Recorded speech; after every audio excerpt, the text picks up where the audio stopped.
तर नमस्कार मित्रांनो, आजच्या कथेत आपण पाहणार आहोत राज्याभिषेक आणि कैकेयीचे वरदान. अयोध्येत श्रीराम, सीता आणि लक्ष्मणांच्या आगमनानंतर मोठा उत्साह झाला. राजा दशरथ अतिशय आनंदी झाले. काही काळानंतर राजा दशरथांनी श्रीरामांचा राज्याभिषेक करण्याचा निर्णय घेतला. संपूर्ण अयोध्या सजली. आनंदोत्सवाची तयारी सुरू झाली.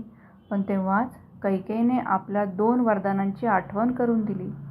एक म्हणजे श्रीरामांना 14 वर्षाचा वनवास आणि दुसरा म्हणजे भरतांचा राज्याभिषेक. हे ऐकून दशरथ महाराज दुःखी झाले. पण वचन पाळण्यासाठी श्रीरामांनी आनंदाने वनवास स्वीकारला. तर पुढच्या कथेत आपण पाहणार आहोत रामाचा वनवासासाठीचा प्रस्थान. तर गोष्ट आवडली असेल तर लाईक, शेअर आणि सबस्क्राईब नक्की करा. तर भेटूयात पुढच्या कथेत. तोपर्यंत बाय.